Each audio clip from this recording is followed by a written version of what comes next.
Welcome to another episode of The Good Listening To Show, your life and times with me, Chris Grimes. The storytelling show that features The Clearing, where all good questions come to get asked and all good stories come to be told. And where all my guests have two things in common. They're all creative individuals and all with an interesting story to tell. There are some lovely storytelling metaphors. A clearing, a tree, a juicy storytelling exercise called 5, 4, 3, 2, 1, some alchemy, some gold, a cheeky bit of Shakespeare and a cake. So it's all to play for. So yes, welcome to The Good Listening To Show, your life and times with me, Chris Grimes. Are you sitting comfortably? Then we shall begin. Ladies and gentlemen, would you please welcome your host for this evening's wonderful performance of The Good Listening To Show, Stories of Distinction and Genius, a motivational comedian, Chris Grimes. Wonderful. Now, whoever said to me you couldn't organise a piss-up in a brewery, well, eat my shorts. We're doing one. Hurrah! Free beer, free show. Give us a cheer if you're happy about that. And free beer, free show is a riff on one of the greatest advertising slogans ever, apparently, which was free coffee, next exit. So free beer, free show. What can possibly not go right with that? Now, The Good Listening To Show is a storytelling podcast which features squirrels and a tree with me, motivational comedian Chris Grimes. It's a show in which I invite movers, makers, shakers, mavericks, influencers, and also personal heroes into a clearing or serious happy place of my guests' choosing, and from that centre point, the rest of the storyscape of the podcast unfolds from that point.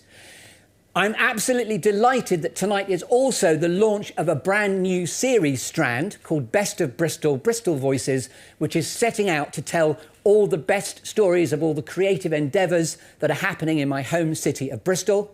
Thank you sincerely to Sam Burrows, who you're going to meet shortly, as being a really quick early adopter. I do a lot of comedy improvisation with a company called Instant Wit based in Bristol, and there's a lovely mindset of yes and that is implicit within how you do comedy improvisation. But Sam Burrows was a wonderfully open yes-ander, and here we are doing this inaugural show, which very, very excitingly is being broadcast as we broadcast from the Bristol Beer Factory tap room here in Southville in Bristol. And we're also going live on the interweb on LinkedIn, Facebook, Twitter and YouTube as we do this. Wonderful. So without further ado, it is my great, great pleasure and indeed my great fortitude. See what I'm doing there? That's his favourite brew from the Bristol Beer Factory. Ladies and gentlemen, would you go absolutely batshit crazy for tonight's special Bristol Voices guest, MD of the Bristol Beer Factory, Sam Burrows!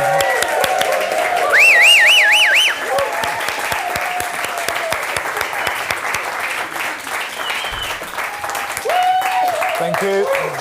Shake me by the hand if you would. Welcome, Sam. Thank you, and that is, I gather, that is a pint of your favourite brew, is it not? As always, pal. As always. And that is the Fortitude brand. That is. Lovely. How many beer factory brews do we have going at the moment? Oh, mate, throughout a year, we do around 40 different beers a year. So they're changing week in, week out all the time. I might try the odd one and then just straight back to Fortitude. So I'm a bit stuck in the mud. And I asked you about Destination Mars a few moments ago, and your answer was, I've no idea, you said, but that is one of the brews. That's one of the new ones that's just out with the bright orange cans there. Yeah, you asked me what it was, and my actual reply was fuck knows. So. Also, just before you started, you had some fantastic advice from from Clem, your brand advisor, and just share us what the feedback was to sort of get you sorted. He's at the back, and apparently I've got the baritone dullness of an insomniac's best friend. So it's all right sitting here articulating to you guys, but for anyone listening on radio or podcast, we'll fall asleep very quickly. So that's the other title. It's Welcome to the Insomniacs podcast. Yeah. We've gone already. Now, just to blow a bit of happy smoke at you, I asked you when I first met how long you'd been here as MD, and you said, I don't know, I'll have to check LinkedIn for that. Yeah. But I know that you've been here, well, it says on LinkedIn, 13 years, 2 months. But that's not just as an MD. So just tell us the story behind the story of what brought you to the Bristol Beer Factory. Yeah, that's how I suppose how it all started. So I got into the beer trade back in 2004 down in Cornwall, where I grew up, and my dad ran a British Legion club in my hometown of Liskeard, and I came back from Australia, sort of trying to play rugby and just travel around being a bum, and he broke his leg the day I got home. So he was like, "You know how to run a bar?" And I was like, "Of course, work in bars as kids and worked in bars across Australia." He said, "Can you open the club?" And I was like, "Great, British Legion Club, 20 odd years old. That'll be a barrel of laughs." Actually, they were a great bunch. But from that moment, then I met a guy called Tony Cause, who was our sort of Molson Coors rep, and he said to me, "There's a job going with a company called Charles Wells, who are quite an unknown brewer based in Bedford at the time, but they had the rights for the Red Stripe brand, and they just won the Corona brand, which is a Mexican lager, which went like must stock mental, went from like 80,000 cases to 8 million cases in like 18 months. And that was the reason I got the job, blagged the job, was down in Devon and Cornwall basically selling Red Stripe and Corona around Newquay and around the coast on the surf, driving a split screen V-dub camper van, Red Stripe branded with a surfboard table, woofer speakers in the back. I thought I was the absolute nuts. That's yes. Sam Burrows, the absolute nuts. Yeah. That'll do lovely. It was honestly the best time of my life back then. It was just amazing times. Obviously, I was really, really good at it, selling beer in Cornwall and Devon. So I got promoted rather quickly, and then I got into what's called a national account manager's role. So you looked after big distributors across the country. Obviously, I was down in Cornwall. Bristol was 2.5 hours to anywhere, and I had a big customer called Matthew Clark here. But I was coming to Bristol, I was flying to Edinburgh, going to Heineken, all this horrible big macro rubbish. And so I had to move to Bristol. It was Bristol or London. And in my time there, we'd merged with Young's in London, which a few people would have heard, so it's Wells and Young's. And London was too far from Cornwall. They don't have good pasties there. I couldn't get home to mummy if I needed to. So it was very much Bristol. And it was your dad that had broken his leg, he didn't break your legs? No, well, he has. Yeah. But, or tried, shall I say. But no, yeah, so that was how I came to Bristol. And then like with everything, when you're working for a company that turns over hundreds of millions of pounds, it was a bit corporate. I wasn't driving around in my split screen old camper van, wasn't having the time of my life, and I met Simon and George, who founded the brewery here in 2004, so this is our 20th year. Congratulations, yes. Yeah, so it's a big year for us. And that was sort of the integration into Bristol Beer Factory, the introduction to Bristol Beer Factory, that those conversations, and Simon had a sort of business here where we had a couple of young American brewers. We were sort of bringing in hops from all over the world, and we're starting to make some pretty fabulous beers back then. Beers like Southfield Hop and Independence, which are still with us and stalwarts of our business. And he was like, "Do you want to take a massive pay cut?" And I was like, "Yeah, sounds interesting." Yeah. And it was an interesting thing because, I learned probably more not what to do than what to do when you work for a big company like that. And I value them and I remember them with the fondest of memories. However, seeing that opportunity with a little business like this, I mean, when I joined, there was 5 of us, and the business was turning over about 400 grand a year. We were tiny, we were cash strapped. The business was on its ass, in all honesty, and luckily I came along. And mentioning that amount, you've raised 200,000 just in the last year. 300. It's gone up. 300, and I'm just going to do that. Don't let the truth get in the way of a good story, Chris. Yes, sure. But you're doing extraordinary stuff for the community, and that's really one of the things we really want to talk about here. And I'm also really... just talk about Brewed to Give. Yeah, well, Brewed to Give is probably the biggest initiative the brewery's ever taken on. It's something that I think all of us who work here at Bristol Beer Factory and the pub company are really, really proud of, and rightly so. It started as a sort of light bulb moment in my head back in 2019 when we were supporting St Werburgh City Farm and their annual farm fair. and I met the wonderful Carrie Halford, who is here in the audience tonight. And we helped them set up their bars, put up staging using our truck, and sold them the beer at like cost price.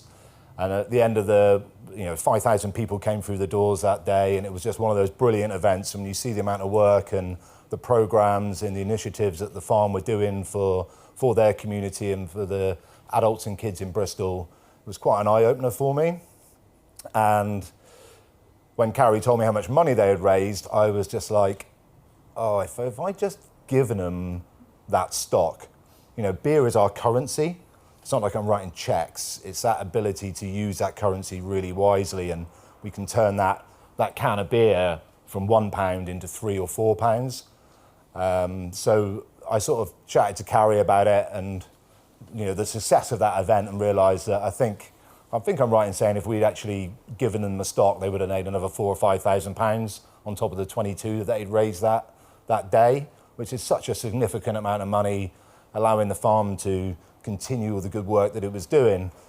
Obviously, that was the summer of 2019, and then something happened that means my timelines are really blurred for a couple of years. I mean, we all sat in our gardens and drank ourselves dry, And you have said famously that actually the coronavirus period was the best thing that ever happened to the Bristol Beer Factory. Yeah, and I don't think there's a lot of businesses that would say that, and that is true. It hit us incredibly hard financially. We made a lot of mistakes through that period, but it was also the beginning of where we are now. And for us, we took the opposite approach of the very British approach. Times of austerity, Britain cuts. It slashes and slashes and slashes costs. And I was trying to take a leaf out of the Germans' book, really, of investing in our team, investing in the business. We rebranded the whole company.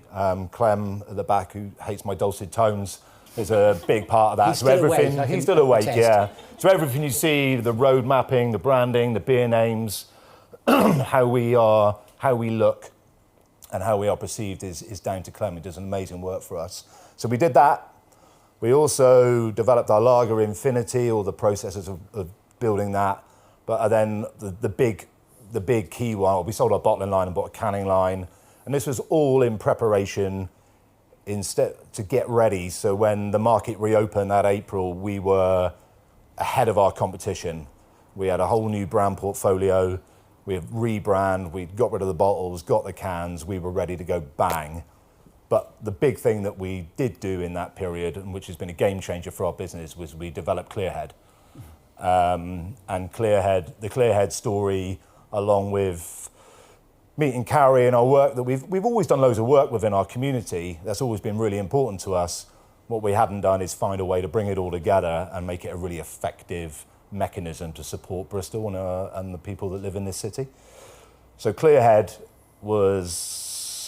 that was the game changer. So do you want me to talk about how Clearhead was born? We'll get onto that as well, but Liam Gallagher's attached to that story, as is Talk Club. There's lots of really, really rich stuff to talk about. Yeah, we'll get to that. So let's curate you through the journey of the Good Listening To show, and it's my absolute pleasure to curate you through a clearing, a tree. There's going to be a lovely, juicy storytelling exercise called 5, 4, 3, 2, 1. There's some alchemy, some gold, a couple of random squirrels, a cheeky bit of Shakespeare, a golden baton, and a cake. Hey. And I've got some comedy props to dish out as we go through as well. So, first of all, energetically, where is a clearing for you, Sam Burrows, MD of the Bristol Beer Factory? Where do you go to get clutter-free, inspirational and able to think?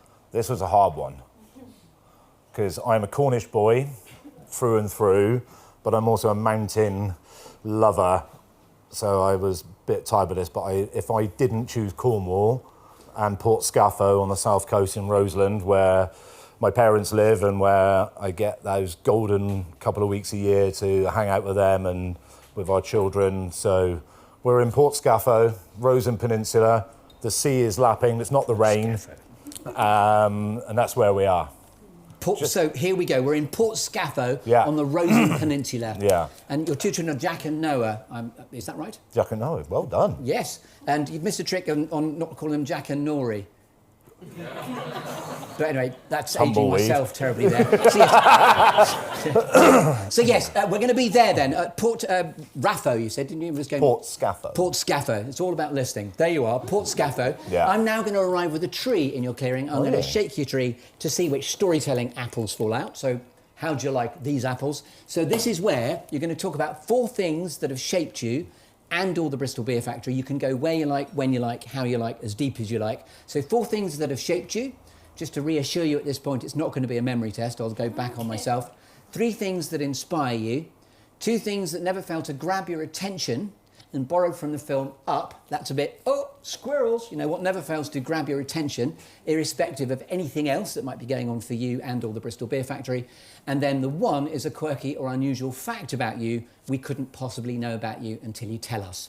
So, back to the 4 things that have shaped you, Sam. I suppose, starting at the beginning, my childhood was very much rugby. Very much a rugby boy.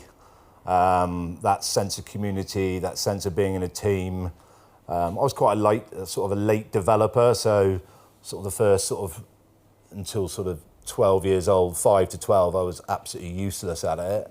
And those moments and the friendships that sport has given me, and the sense of working in a team, later on into leadership, captaincy, that game has been a pivotal point of my life, or a pivotal moment of my life. Of being the captain within a rugby team? Or just the game in itself, you know, and what you learn and the trust. The rugby world is very different now. The rules are very different. You had to be pretty sharp and you had to trust everyone around you.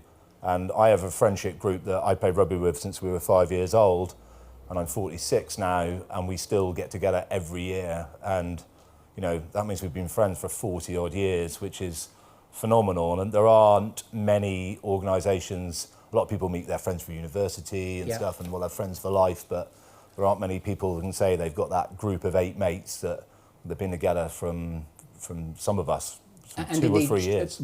Sorry to interrupt you, that's rarer within men generally to have such a core friendship group, which is where Talk Club comes from, which I'm hoping we're definitely going to get into.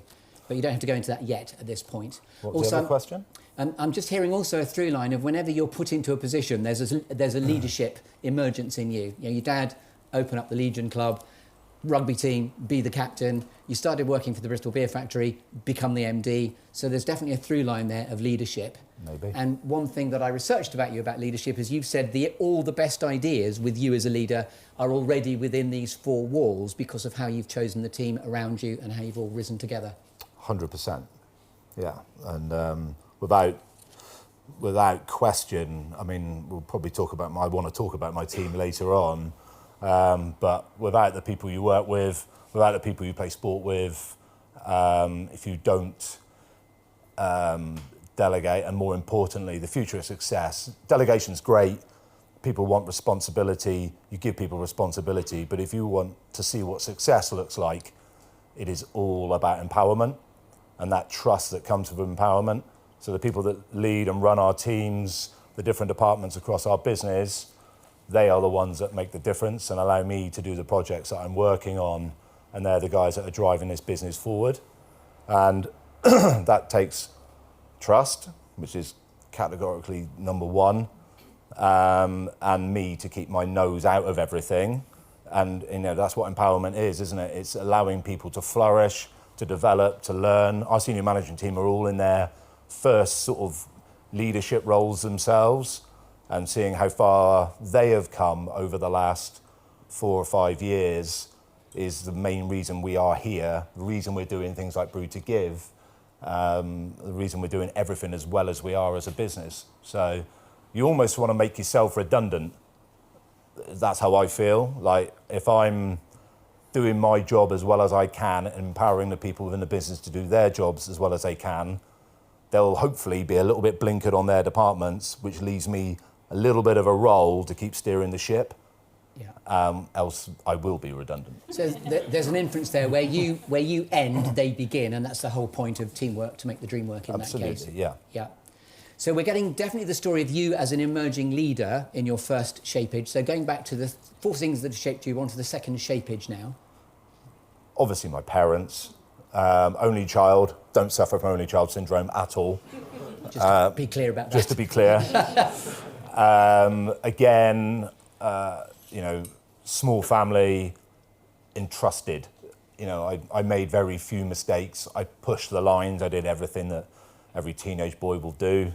Scared them useless. Might have drunk a few too many beers one time and Really? ended up in an ambulance kind of scenario. Oh, okay. One of them. We've all done it. We've all done it. You've all done it. I can see it in your eyes. Done it. Yeah. So it's, you know, you definitely do. you know, the support of my parents and the family and friends obviously massively inspiring to me. Where are we now? That's 2. Are your parents still with us? If you don't mind Yeah, asking? both my parents are still with us. My dad's not particularly well right now, but that's another journey and another story. Yeah, so they're good. Thank you. Third shapeage now. This industry, you know, there's something about hospitality. If I wanted to go and make a load of money, I'd go and sell diggers with my mate Stu. Stu here. He's not here. He's not here, but, you know, he makes a truck ton of cash, and that would be great.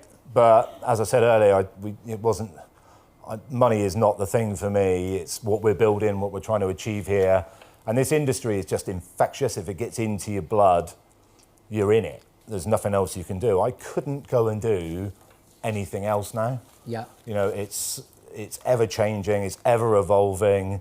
There's Jez is here, he's been in the industry a long time as well. There's sort of people around here in this room, and you can't get out of it. It's about the people, it's about the product. There is nothing better in the world when I'm putting my hand on the microphone. If you're in a bar or a pub and people are ordering your beer in front of you and they have got no idea who you are. Yes. And I must be even more spectacular for our brew team and the guys that really do the graft on making the beers. When you'll get a group of people going, well, have you tried that? And they'll sort of pass their pint and, oh my God, that's amazing. So it's a brewer's buzz, probably. Yeah, and then they're like, right, 5 of them, 6 of them. Yeah. And just getting that sort of buzz from the industry of people enjoying your product and the doors that it opens for you and the opportunities that do come along your way with tickets to the cricket, to the rugby, to Glastonbury, and all the nice bits, the perks of the job are a nice side of it. So the industry is inspiring in itself to me, to be honest. And the purpose that's so clear is that you, as you've said, of your own branding volition, we brew to unite people and communities over world-class beer. You've just described that in terms of people being at the bar going, 5 of those, please. Yeah, for sure. OK, so you could be allowed one more shapeage, or if you feel you've covered that, shape me. I think I've covered my shapeage. OK, so let's get on to 3 things that inspire you now, and or the beer industry. Yeah, if we talked sort of industry, I love breweries and companies in this business who stick to their roots and stick to what they're good at. We all have a tendency in this world now to like what's all new and shiny. So we see these big curves of trends happening all the time. So there are breweries out there that people like Thornbridge, who are based up in Derbyshire, Timothy Taylor Landlord in Yorkshire. They've never changed their approach to what they do. They develop and they make great products, but they're still core to cask beer. And cask beer for us is king. Cask is king. You will see that some of it in some of our sort of marketing material and hashtags and all that side of things. Cask beer is how beer was invented. You know, it's in its purest form. You've got some great monikers, because another one you've got is pubs as hubs. Well, pubs as hubs, you know, and, you know, you've hit the nail on the head there, Chris. You know, cask beer is the one style of beer that cannot be replicated at home.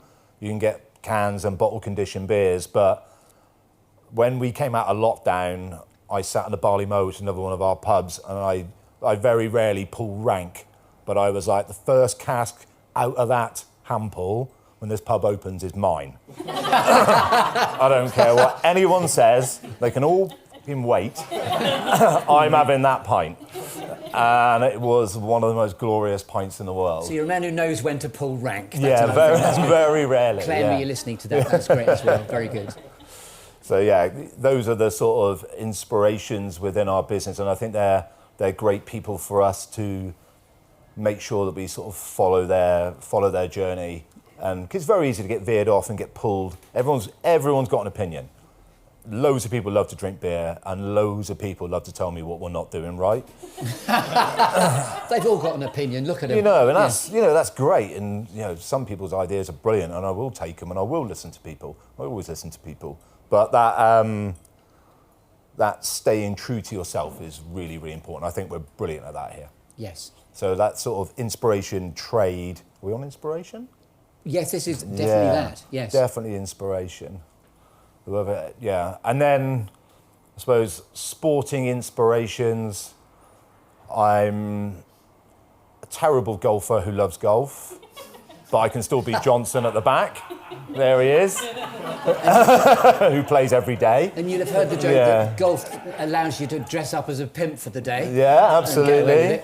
Yeah. And obviously a big rugby guy, but I think with sort of inspiration, I look at people like Johnny Wilkinson, Of course, yeah. people that have, not particularly big in stature, but big in balls and big in his mind, how strong he is mentally, how his mental journey through playing rugby. Now you listen back to the way he talks on his podcast and stuff like that. He was terrified, terrified of playing, terrified of failure. So I've always looked at that and said, don't be terrified of failure. Failure is the best way to learn, but taking those inspirations from elite athletes, I always look to elite athletes, elite anything, and try and draw inspiration from it. So that side of it, and I suppose like the third point of my inspiration, and I go back to this because I was saying earlier, is the guys I work with, the team I work with, because we've just been on an amazing journey, and hopefully we've got a long journey ahead of us as a team, and that's why we work. A really profound echolocation for you. You keep talking about the hub of the team. We all as individuals, when we're out there and we're working, we're searching, a bonus is lovely, but I always feel recognition is the highest thing going. And when you get recognition from your peers externally, and you get recognition from your team, that for me is the most inspiring thing. And I think sometimes when you're in my position, which I'm very fortunate and incredibly grateful for, you have that, I don't like the sort of the pyramid and the hierarchy, but there is one, there's an accountability level. So there aren't many people to tap you on the shoulder and say you're doing a good job. So when you get that from the guys you work with, the team that you see every day, it's a very big marriage. And we have our ups and downs, but we have some pretty good, honest conversations when they're needed. And it sounds like there's reciprocity in that they come and pat you on the back when the time is right as well. Sometimes. But it's enough to keep me really happy and really inspired. Even Sam needs a bit of love every now and again. Well, we all do, don't we? Yeah, So. Wonderful. Okay, now we could be on to the two squirrels. I'm going to throw a squirrel at you, which might spill your beer. So, squirrels. Rub your hands. Yep. Borrowed rather deliciously from the film Up, which we all know. Have you all seen the film Up? Squirrels. So what are your two monsters of distraction? What are your two squirrels that never fail to distract you, whatever else is going on for you? Mountains with snow on them. If I get stuck on bloody Instagram, which I don't even know how to use, and see mountains of snow, I will sit in our tap room. So there's not enough room in the office for me, conveniently. Oh, look, no room, Sam. Down you go. Sit in a bar on your own. Not into the 7 o'clock in the morning. And then obviously I might check Instagram and have a look around, and then I'll see mountains and I'll see people skiing and wish I could ski like that. And then 45 minutes later, I'm ignoring everyone. So the staff regularly come down and you're weeping into Instagram. Yeah. Why can't I do this? Yeah. That's pretty much it. That's a great squirrel. Mountains with snow on them. Mountains with snow on them. When were you last up a mountain with snow on it? If you'll pardon that. I was up a mountains in August, but there was very little snow, surprisingly. That's because it was the summer holidays. Yeah, thanks for that. I wondered what was happening. The last time I was up a mountain with snow on them was in March. With one of my business partners and two other brewery owners in Bristol. We ski together every year, which is another great thing about our community in Bristol with the brewing trade is we're all mates. and look out for each other. And it's such a competitive market, but it is lush that the brewing community in this city is so on it. And this city, famous for microbreweries. I mean, today there was a Wiper and True announcement. Yeah, we're not going to talk about it. We won't talk about it. So I'll get back to what I was talking about, Chris. Yeah. The Bristol Beer Factory. Let's get back to the Bristol Beer Factory. And those awards. Pubs as hubs, Pubs kegs as is king. Yeah. So the four of us go skiing every year, and it's basically skiing as a transportation device from restaurant to bar. And it's it's amazing. Drinking rosé up on the mountains and 2,000 metres up a hill, eating steak. What can go wrong? Love that inspiration, thank you. Yeah. Squirrel, rather. Do you want a second squirrel? What was the squirrel question? What's your monsters of distraction? You've got distracted. I do get distracted, yeah. Distracted by the sound of my own voice. Yes, so anything else makes you go, oh, so for me, sadly, it's a ping pong table because I can beat anybody in this room. Probably a golf club. Ah. If I see a golf club, I have to practice swing it. And my practice swings are unbelievably good. Yeah. You had a golf swing like an octopus falling out of a tree. Yeah. Was a diss I once heard about a golfer. Yeah, probably. I also do know a really good joke about golfing, but I'll tell you afterwards. Or if we've got time at the end, I'll tell everyone the golfing joke. Maybe you could do that in a Q&A. Yes. Would you like the golfing joke in the Q&A? Excellent. There we are. There we are. So now, thank you for your squirrels. It's a quirky or unusual fact about you, which brings us to the sort of trunk of the tree. A quirky or unusual fact about you, Sam Burrows, we couldn't know until you tell us. I am petrified of cotton wool. And by petrified, I mean loose cotton wool, like cotton wool pads, the ones that my wife uses to take makeup off, I can just about deal with. A bag or a ball of cotton wool is kryptonite to me. Can I just say, I hope the stuffing's not coming out of my squirrel. No, and please edit, don't. My dog chews her toys to bits and my kids have to pick all the stuffing out. Wow, so do you know the story behind the story of that random Well, I don't know where it came from, but the thing that has disturbed me my entire life is this fear of cotton wool has manifested itself into a fear of candy floss. Because the texture is so similar. It's evolving and getting deeper. I like this. Deep, yeah. Well, what's after candy floss? So now, picture this, I'm sort of 13 in Liskeard in Cornwall at the local fair.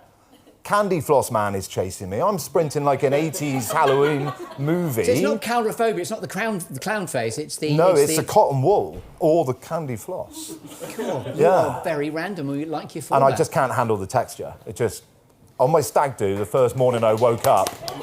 Oh, you're the same? I woke up in a bed of cotton wool and I had the most outrageous rage at it. Most people would think that would be a happy landing, waking up in a bed of cotton wool. Oh, God. So, Joe, I had no idea. Yes, Joe is my daughter's wonderful boyfriend. It's a texture, isn't it? So, just don't even talk about it. It makes me sweat. I'm done with that number one fact. We have shaken your tree majestically. Thank you for that. And now we're going to talk about, we stay in the clearing, move away from the tree. Next we talk about alchemy and gold. Yeah. Now when you're at purpose and in flow, as the Bristol Beer Factory, as Sam Burrows, MD of this entity, what are you absolutely happiest doing in what you're here to reveal to the world? I suppose what I really love about my life and my role is every day is different.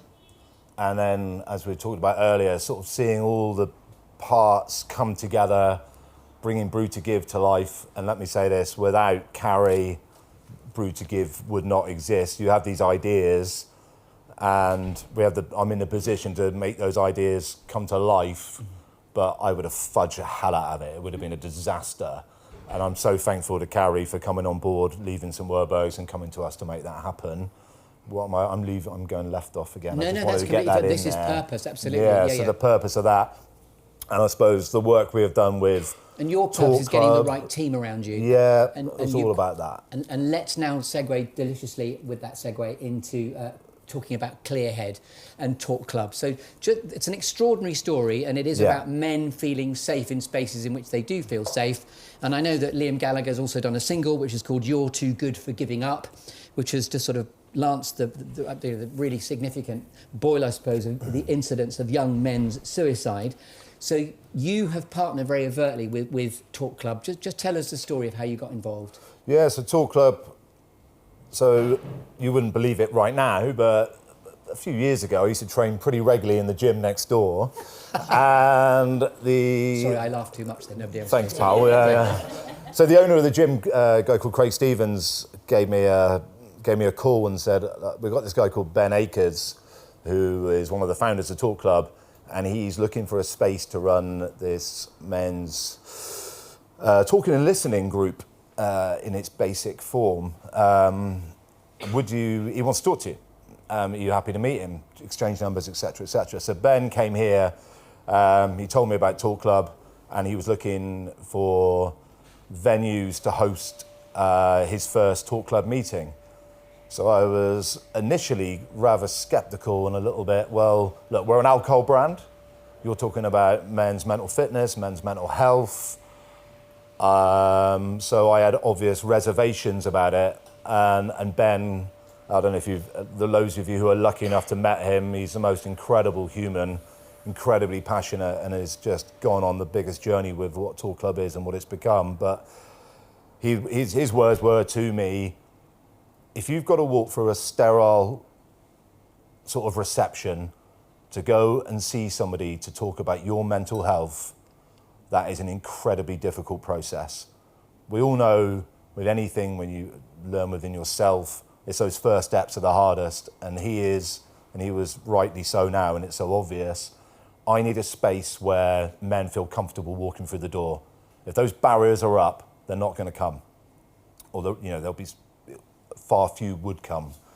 So I need somewhere where anyone can walk into in a comfortable, safe environment with a private space where we can host these Talk Club events, Talk Club meetings. So the first ever, and I was won over immediately with him. So the first ever Talk Club took place in the room behind that shutter, which is up. I can't even remember how long ago it is. Steve's here, one of the community officers. He'll probably tell me 4 years ago. Yeah, 2019, I think. Yeah, so it was one of those COVID moments. So Talk Club started here, so it's sort of in our DNA. Mm-hmm. And when you're a brand and when you're talking about stuff like that, there's a lot of greenwashing that goes in, and lots of brands associate themselves or give money to, and it's a load of bollocks, half of it. They're doing it to tick boxes. For us, it's a real story. Yeah. And it's something that's very, very close to my heart and very close to our business, and they're an amazing partner for us. So obviously our relationship built, and we were helping Talk Club try and find more venues around Bristol, places with safe spaces, function rooms, areas where where the meetings could take place. And he was in my ear. So obviously he wants to raise money. They were a CIC at the time, wanted to become a charity, and it's all about fundraising for them. And that's why it's become an integral part of our Brew to Give program. So he's like, we want to do an alcohol-free beer. And I was like, no thanks. No one drinks that. It's all crap. And not interested. And he is a very persistent man, Ben Akers. And he kept coming back and kept coming back. And they then, it was the guys at Talk Club, Neil and these guys that created the name Clearhead, which is undoubtedly one of the great names of an alcohol-free beer. And eventually, sort of Tris and I, we were in lockdown, so we had nothing to do. So Tris and I, head brewer, and I started talking a bit more about it.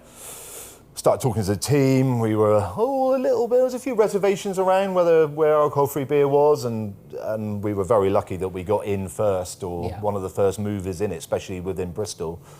And we threw about 35,000 litres of beer down the drain through that process. It was so hard to make.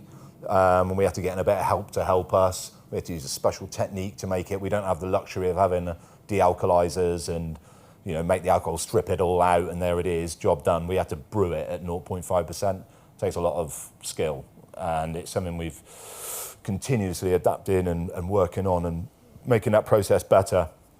And then after 35,000 litres of throwing down the drain, we kind of went, wow, actually, that tastes like a beer. That's incredible. That's a lovely equation for speculate to accumulate. 35,000 litres of waste equals success. Thank God for R&D tax breaks, yeah. That's the next podcast. Yeah. So that was, that was how Clearhead was born. It was a partnership with these incredible people across the Talk Club charity. Yeah. And that was sort of born before Brew to Give came to fruition. So we give 5% of all the Clearhead sales directly back to Talk Club in cash. That goes to helping them grow talk clubs, helping them employ people within the community to help grow talk clubs. Talking of growth from that genesis point, I mean, the stats were, and they could have even changed because you corrected me before and said it was 2,000, it was 300,000. There are 3,500 men in talk clubs within 80 centres in the UK currently, of which they all started here, which is a thing to be incredibly proud of. 100%. Absolutely. Yeah, and it's quite mind-blowing. And the guys will come to us and tell us some really strong taglines, you're saving lives. And you're all a bit, well, that's a pretty broad statement to make. Yeah. And it takes a little bit of time to sink in that, the work you are doing is directly helping people save their lives and keeping their mental scores up. It's all about how are you out of 10 with Talk Club. It's a great gauge, asking for a number rather than how you doing, pal? Yeah, I'm all right. And how you out of 10 is better. Yes, sorry, you're about to, that's the question, which is so epicentric. And I think it came from working with children because children wouldn't be able to articulate to you how they really felt. So they would say, well, how's your pain out of 10? But now it's how are you out of 10? So that's, one man's 8 is another man's 5, and that's fine. And the whole idea of the premise of Talk Club is keeping your scores up, inspiring people within your Talk Club's positivity, and thinking of it like going to the gym for the brain. For the head, which is a really good way of looking at it. It's just part of your overall fitness package. And a very, very authentic story, as you say, not just ticking boxes of association. The fact you've got a core alcohol-free. It's got a tiny bit. It's 0.5. 0.5. So there's more alcohol in a ripe banana. Say that again. This is official. There's more alcohol in a ripe banana. People. It's official. Just while doing a bit of a comedy foray, I Googled you before we did tonight's show, and did you know that the first thing that comes up, apparently you've... You've had... Shut your face, and I'll tell you. I Googled you, and apparently you've had 3 children with singer Jessie Ware. Oh! Results, so... Yeah, done well. Extra bonus question, what are the names of the children that you've had, please? We don't know, that's good. Or you could have been a singer-songwriter, mad for it, from South Manchester. Yeah, that's me as well. Obviously. That's the alter ego. Then I go MD Bristol, and then we're off, basically. Yeah. And you have, of your own volition, described yourself as being a very proud MD, and if I may say, that's coming across really, really clearly. Do you want to say anything else about Talk Club or about the Liam Gallagher Association as well? Because that was extraordinary when that happened too.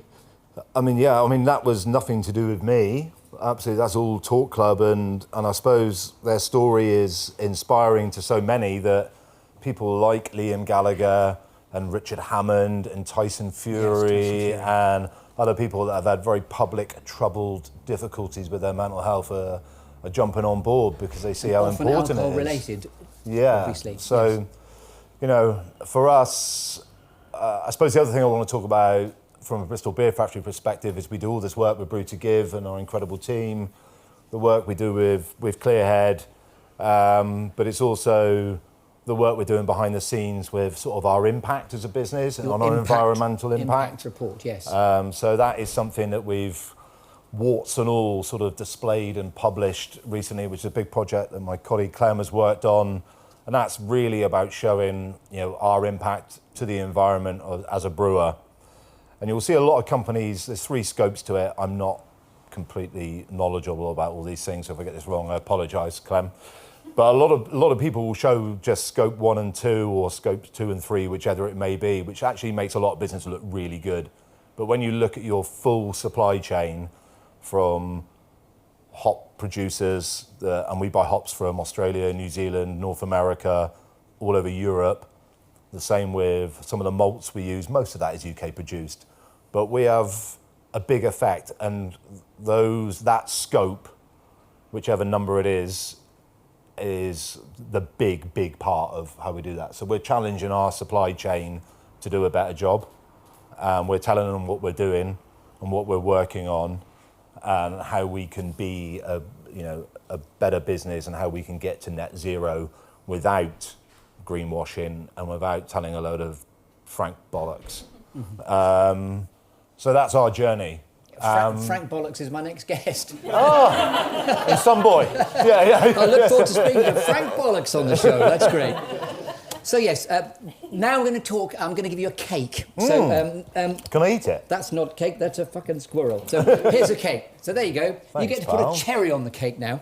And this is stuff like, what's a favourite inspirational quote that's always given you succor and pulled you towards your future, Sam? I don't know where I heard it, but and I can't remember it. Excellent. But I'm Next gonna- question. I've no fucking idea. But I've remembered it now. Don't you worry. It didn't take long. That fortitude is pretty good. I just got your brain re-engaged. Yeah, so I love it, and it's very simple, but it's hope is not a strategy. And I just hear too many people going, I hope this works, I hope this does this, and I hope this achieves this. That is not a strategy about how to get something done. Because you're in the back room pouring 35,000 litres down the drain. Yeah, Yeah. and that's not like we're hoping that works. Yeah, you're we're working finding towards it. There's a strategy behind it. Yes. And so, yeah, for me, hope is not a strategy. Lovely quote. And thank you for remembering it, even though you didn't at first. Yeah, That was really good. I memory. was remembering it earlier when you told me how to say it. What's the... Thank you. Good research from both of us. Okay, what's the best piece of advice you've ever been given, Sam? Never say yes if you can't do it. And I think that was a bit of... I started out in the sales world, and to be successful in the sales world, nearly every salesperson I know, when asked a question from a potential customer or a customer, can you do this? They go, yeah, and then can't deliver. With no follow-through, yeah. And so I've always, never be afraid to say no. Never say yes when you can't do it. Never be afraid to say no. And there's quite a good counterpoint to that other adage, which is about if you're asked to do something that you don't know how to do in life, say yes and work it out later. That's but a you're classic. not. That's a classic Branson quote. That is. Yes. Yeah. So no truck with that shit is what you're Yeah. saying. Very good.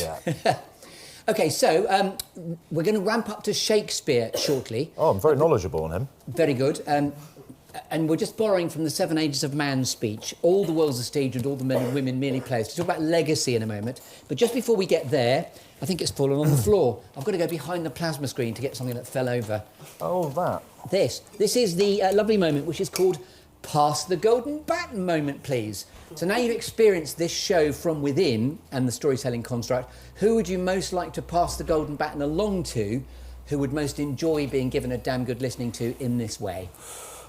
I think because of what we're doing and what this show is about and about the communities that we're working with, I am going to pass this to Carrie Halford because Brew to Give is such a special initiative that I believe can not just be about Bristol Beer Factory, but be about loads of great like-minded companies within this city pooling together to help the charities in the city do their job, which is so unfortunately necessary. Yes. So I'm going to pass the community baton to Carrie. And at this moment, a round of applause for everything the Bristol Beer Factory are doing and Carrie. Very good.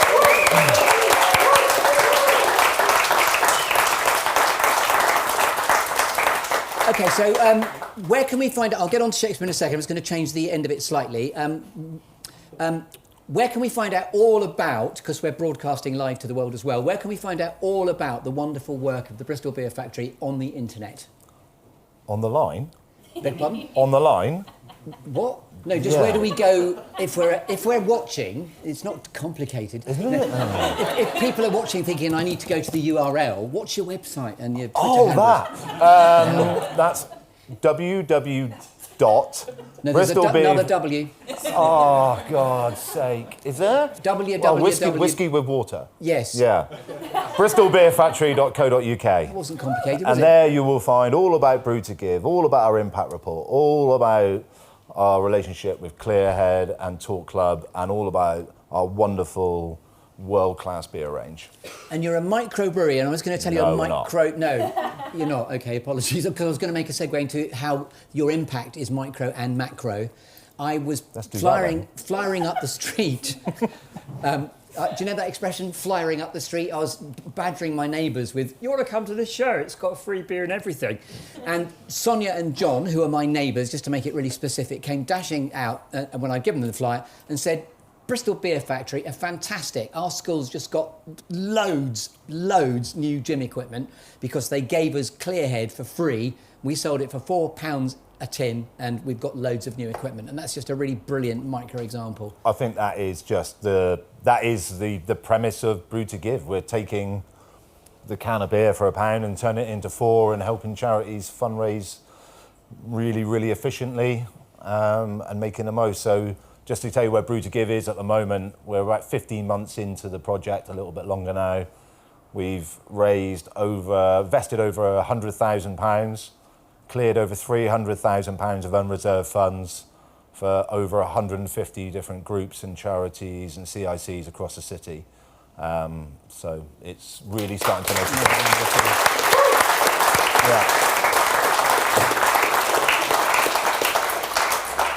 And now we're going to talk about Shakespeare, all the world's a stage with all the better women. I'm not going to do the whole good play, it's quite fat. So legacy, how when all is said and done, Sam Burrows and the Bristol Beer Factory, would you most like to be remembered? Sorry about that, just what's your legacy, dear? I mean, this is our legacy, isn't it? It's things like Brew to Give. It's about thinking we're not just a beer producer or an alcohol-free beer producer. We're a business within this city. This city has made us, and the administrations around the country can't support us. So it needs businesses like us, other incredible companies across the country to pull together, work together, and support ourselves, because without that, we're not really going to survive very well. And it's about 4 simple things, which I saw on your website too: people, beer, service, community. Bish, bash, bish, bosh. Yeah, they're the 4 pillars. Wonderful. Ladies and gentlemen, a huge round of applause for Sam Burrows and the Bristol Beer Factory.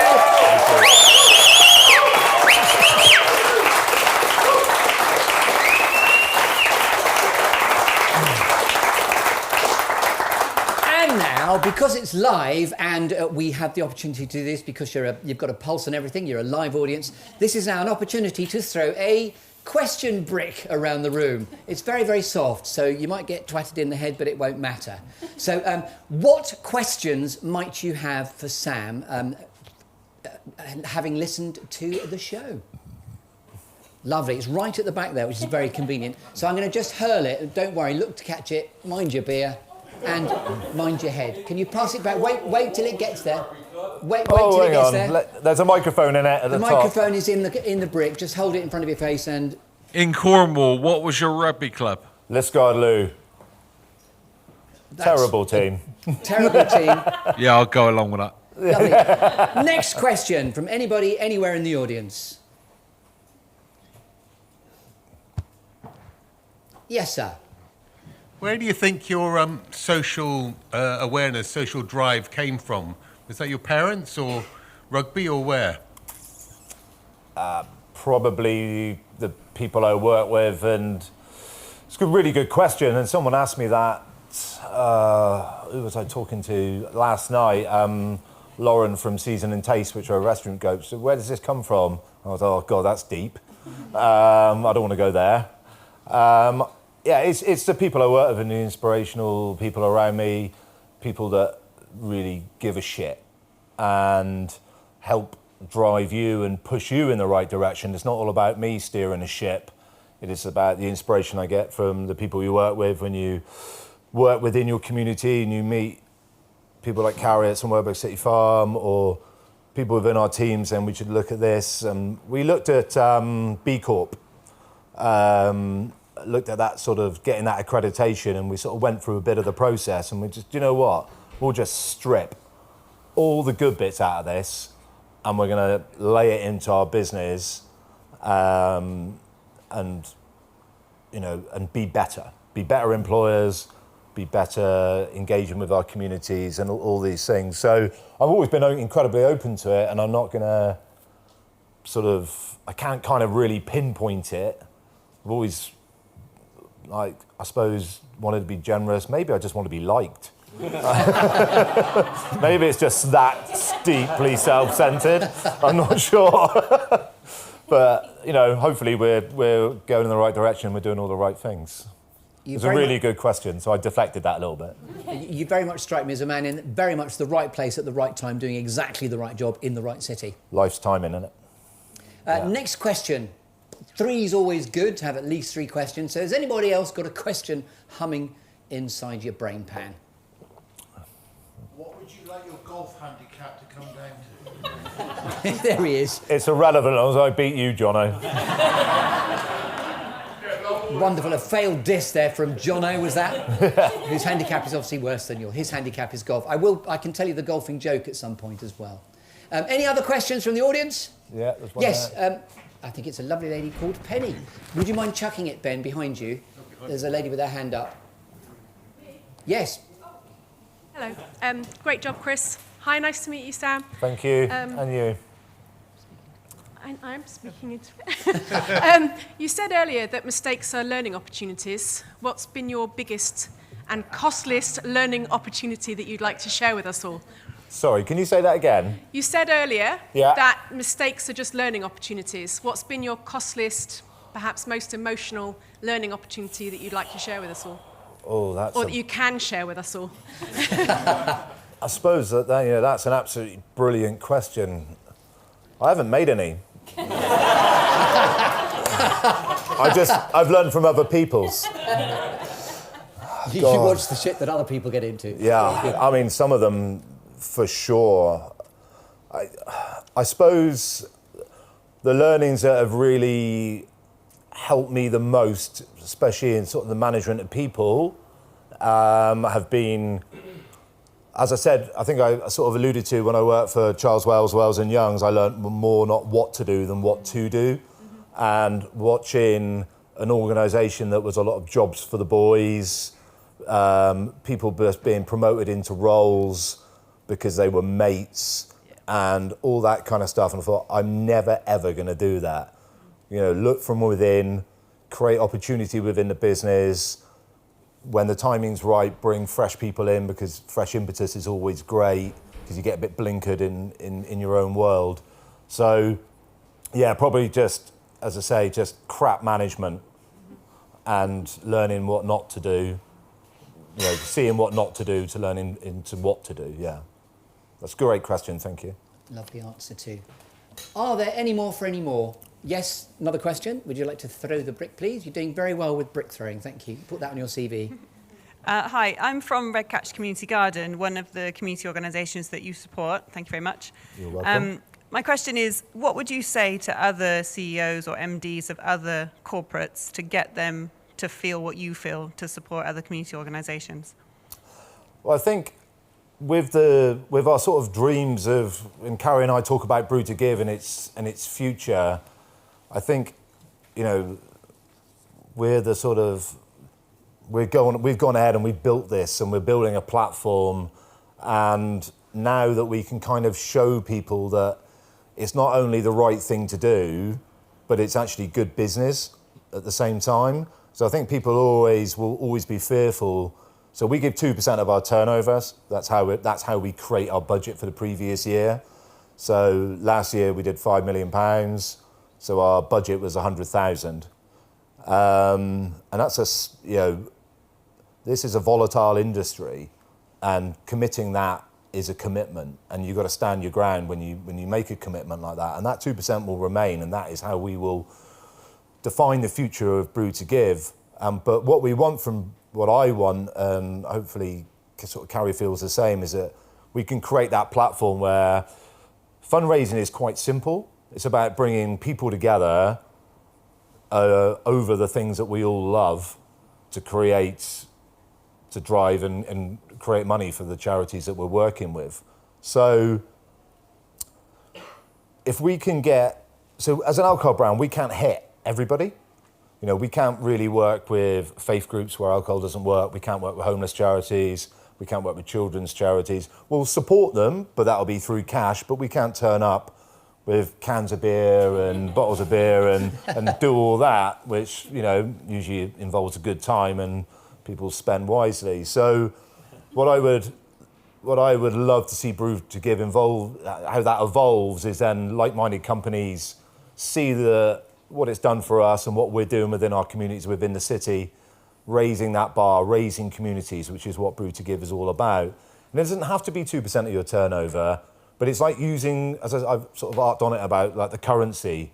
But if you were a faith group in the city and we're not your bag, I want Brew to Give to be able to provide the tea, the cake, the coffee, the soft drinks that you need, because fun, as I said, is about bringing people together.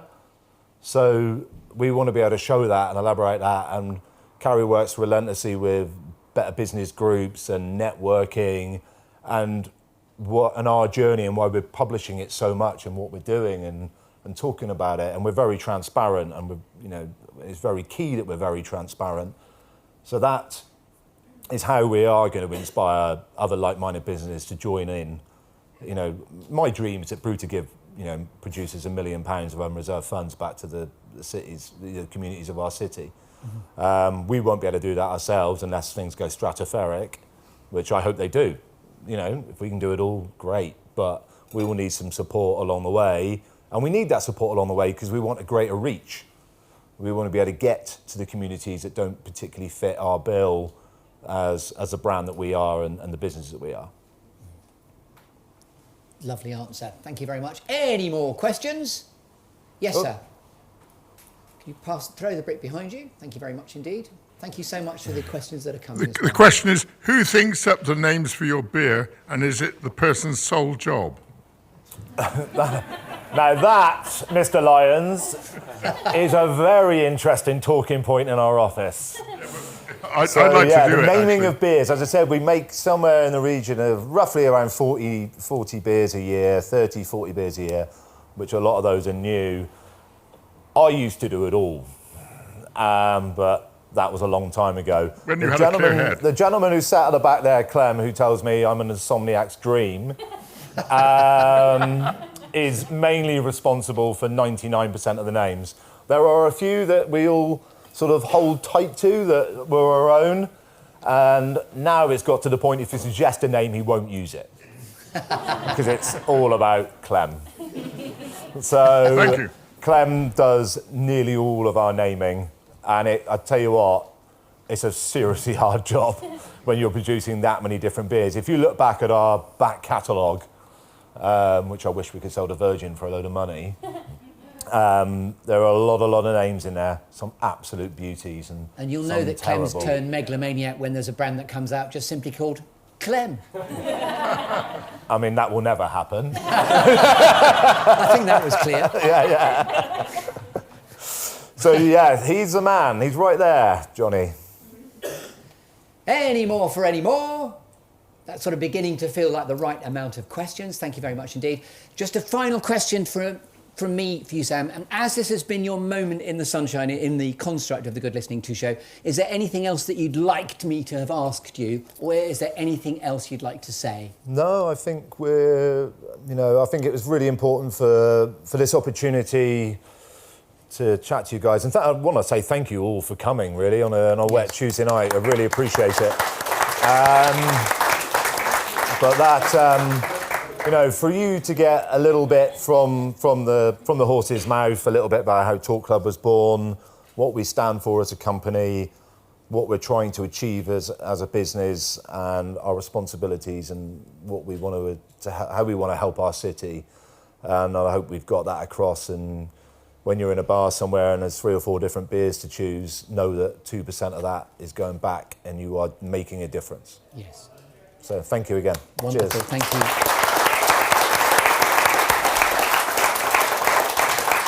And it just remains for me to say thank you so much sincerely for me too, personally, for being an immediate, early first adopter of the Best of Bristol Voices series strand to the Good Listening To show. It's been an absolute joy and privilege speaking to you. Check out the goodlisteningtoshow.com website. as a slightly personal point, I'd like to dedicate this show this evening to my father, who very sadly died a month ago on April the 19th. One of the series strands within the show, of which there are 7 different series strands, one of them is called Legacy Life Reflections. And about 3 years ago, just before my father dipped into a crater of declining health, I'm delighted and thrilled that I actually got him in the halcyon days of his 80s, and he was my first guinea pig for the series strand, which is called Legacy Life Reflections, which is where you can record the story of somebody near, clear or close to you for posterity using the structure of this show. So I'd like to dedicate this show this evening to my father, Colin Grimes. And if you've been watching on the various interweb channels, YouTube, Facebook, LinkedIn, and, thank you so much for taking the time to be here as well. And ladies and gentlemen, please give a huge round of applause for the wonderment that is Mr. Sam Burrows. To the bar, to the bar. And there's some theme tune music as we play the show out. Thank you. Thanks, Chris. Cheers. You've been listening to The Good Listening To Show with me, Chris Grimes. If you'd like to be in the show too, or indeed gift an episode to capture the story of someone else with me as your host, then you can find out how care of the series strands at the goodlisteningtoshow.com website. And one of these series strands is called Best of Bristol, Bristol Voices, helping to celebrate and amplify all the best of all the creative endeavours, the movers, the makers, the shakers and the mavericks, the influencers and the personal heroes, all from my hometown of Bristol in the United Kingdom. Best of Bristol, Bristol Voices episodes can also be filmed and recorded live in front of an audience of the creative entity's choice, as well as streaming to all the usual social media channels as we do so. So yes, get in touch if you'd like to find out more about Best of Bristol, Bristol Voices. Tune in next week for more stories from the clearing, and don't forget to subscribe and review wherever you get your podcasts.